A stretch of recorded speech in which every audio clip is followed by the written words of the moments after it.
Assalamualaikum warahmatullahi wabarakatuh. Perkenalkan, nama saya Farel Muhammad Rais dengan NIM G00241152 dari kelompok B7. Pada video kali ini saya akan menjelaskan mengenai anatomi 1.3, lebih tepatnya tentang traktus digestivus superior. Kita langsung masuk ke materinya. Oke. Traktus digestivus superior. Di sini ada soal bla bla bla bla, intinya sebagai teman yang baik jelasin ke Randy tentang traktus digestivus superior mulai dari mulut sampai lambung. Gimana kompensasi sphincter dan gerakan pencernaan saat dia lagi makan rakus di all you can eat. Oke, yang pertama kalau kita membahas tentang traktus digestivus atau saluran pencernaan, apalagi yang bagian atas, pasti kita dimulai dari apa ya? Dari mulut kita. Di sini mulut kita ada beberapa bagian. Kita bagi bagian yang terbesar dulu. Ada yang namanya vestibulum oris. Sebentar, ini rasanya kemana?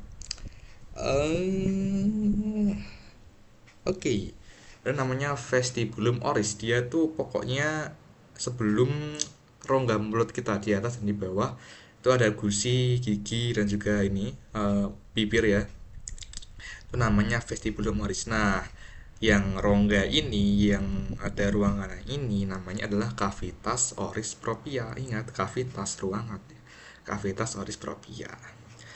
Nah, di sini ada banyak banget bagian-bagian, kita akan coba bahas satu-satu meskipun ya secara singkat saja. Yang pertama ada labium superius. Labium itu bibir, superior atas, berarti bibir bagian atas. Oke. Lalu di sini ada gingiva, di sini gusi ya ini. Lalu ada apa ya?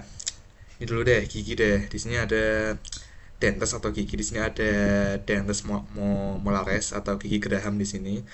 Terus ada dentes premolares di sini ya. Lalu ada dens canisus, ini caninus, ini tuh yang gigi taring, dan juga dentes incisivi, ini ya gigi. Oke, ini tuh untuk memotong, ini untuk merobek, dan ini untuk melumat makanan. Oke, lanjut. Di sini ada lingua. Lingua itu lidah.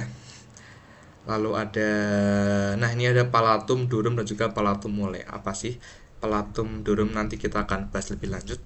Di sini ada, nah ini yang bedul-bedul ini ya, yang kelihatan kalau yang sering dikira amandel padahal bukan. Itu namanya, yang namanya adalah uvula palatina nih. Nah, terus amandel itu yang mana? Nah, ini palatin, tonsila, tonsila palatina. Ini yang namanya amandel. Dia ada di kanan dan sama kiri. Makanya kalau operasi amandel diambil, bukan ininya ya, tapi ininya, amandel itu ini. Oke, sepertinya sudah secara overall. Lanjut kita ke masuk lebih ke orofaring ya di sini. Nah, aku tadi bahas ada palatum. Palatum tuh bagian atas dari mulut kita atau batas atas dari mulut kita. Ada dua, ada namanya palatum durum sama palatum mole. Palatum durum dia tuh lebih depan, lebih luar dari cavitas oris. Nah, dia itu tersusun atas ini ya, tulang ya, makanya dia tuh keras. Namanya hard pellet di sini.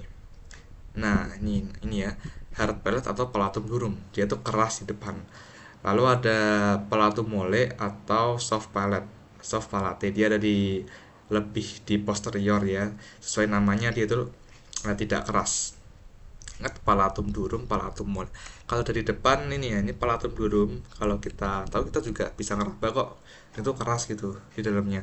Terus sama ada juga palatum mole ini ya, yang mulai belakang sini, yang mulai lunak, itu namanya palatum mole. Lanjut ada perbatasan antara cavitas oris dengan yang namanya oropharynx. Itu namanya adalah isthmus phaeocium, tempat perbatasan antara cavitas oris dan oropharynx. Di mana dia? Dia ada di sini. Oke, lanjut kita ke rima oris. Apa sih rima oris? Itu tempat membuka keluar dari cavitas oris ini ya. Ya, istilahnya lah rongga mulut yang ini ya. Pokoknya dia tuh batas luar gitu ya, batas luar gitu. Pokoknya tempat keluar, tempat kita memasukkan makanan tuh lewat pintu, namanya rima oris.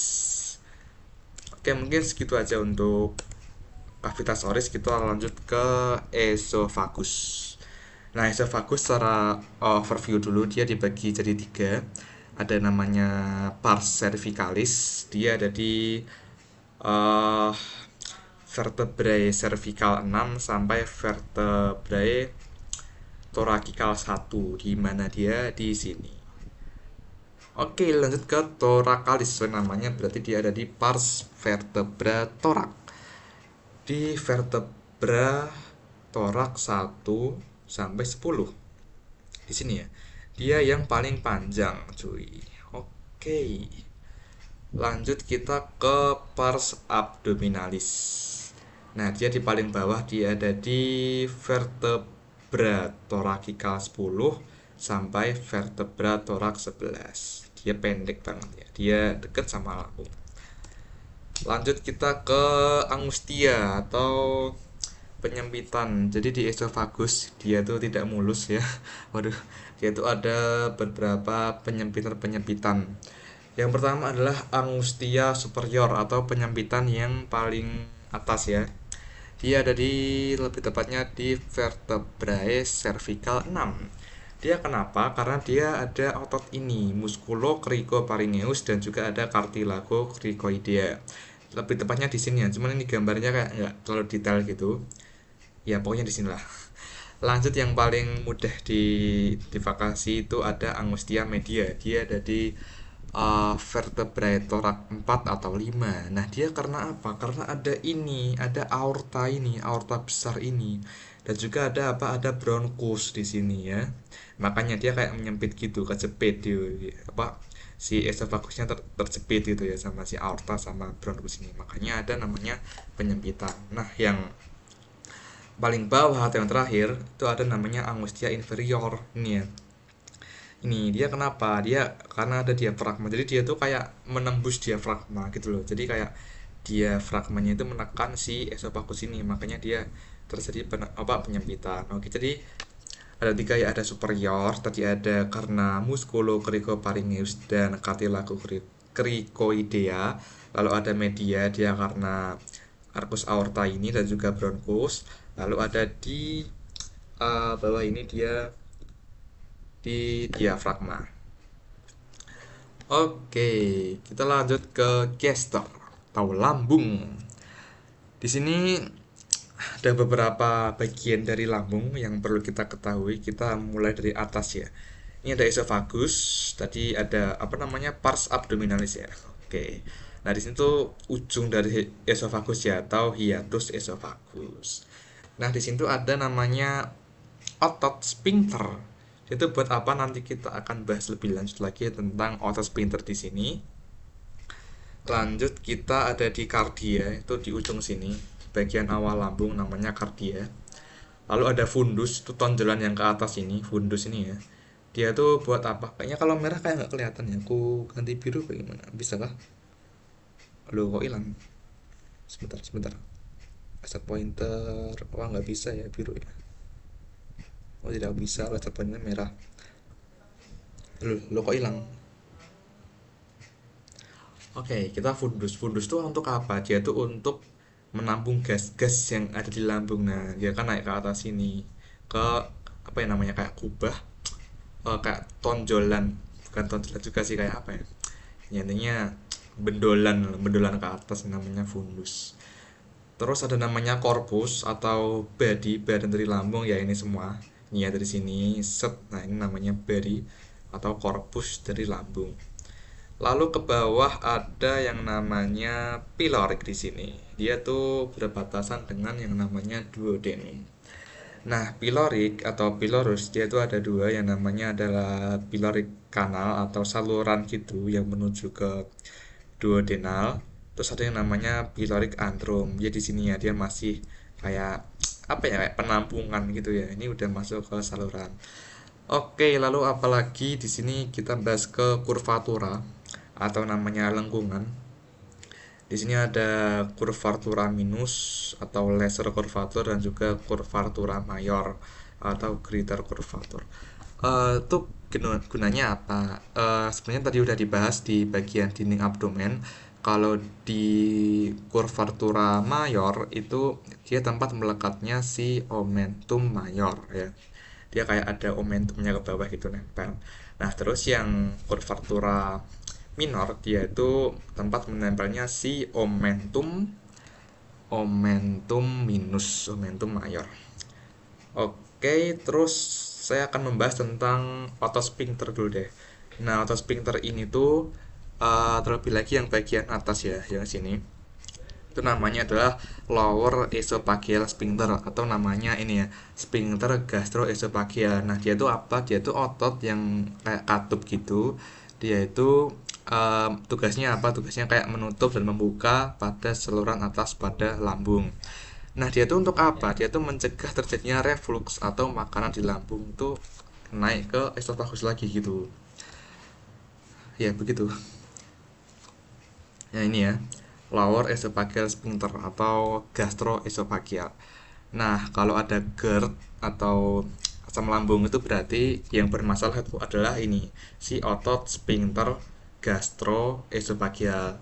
Dia berarti itu ototnya kayak lemah gitu, makanya si lambung, isi lambung itu bisa naik lagi ke atas. Itu yang menyebabkan namanya GERD. Makanya GERD itu namanya adalah singkatan dari gastroesophageal reflux disease. Oke, gitu tuh.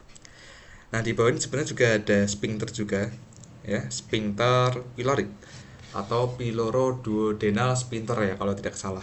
Dia juga kayak menjaga supaya si lambung itu tercerna dulu di lambung gitu, nggak langsung masuk ke duodenum. Nah, ini seperti itu saja untuk sphincter. Lalu saya akan sedikit menambahkan mengenai tentang ini, gerakan-gerakan yang ada di apa namanya di pencernaan kita. Kalau di apa namanya di esophagus dia itu ada namanya gerakan peristaltik. Dia itu kayak gerakan meremas dan mendorong makanan supaya bisa lanjut ke saluran berikutnya gitu. Nah, lalu di lambung juga tuh juga ada namanya gerak peristaltik juga. Namun ada suatu gerakan namanya gerakan retropulsif. Jadi itu gini. Jadi si lambung dia itu juga kayak meras-meras gitu supaya si makanan atau namanya kimus ya. Kalau makanan udah kecampur sama asam lambung udah jadi bubur, dia kayak memompa si kimus itu kayak ke duodenum gitu. Nah, cuman karena ini kecil ya, kayak apa namanya, kayak selornya kan kecil ya, sedangkan makanannya banyak kan, jadi kayak kedorong cuman balik lagi gitu. Jadi dorong balik yang ke sini cuman dikit doang. Makanya namanya gerakan retropulsif. Nah, itu buat apa? Dia tuh supaya si apa makanan yang ada di lambung itu biar bisa apa teradu dengan baik dengan asam lambung. Makanya dia kayak diaduk-aduk gitu. Oke, mungkin itu saja mengenai tentang traktus digestivus superior sampai lambung ya. Semoga bermanfaat. Aku ganti scene dulu. Oke, semoga bermanfaat. Apabila ada kesalahan, saya mohon maaf. Wassalamualaikum warahmatullahi wabarakatuh.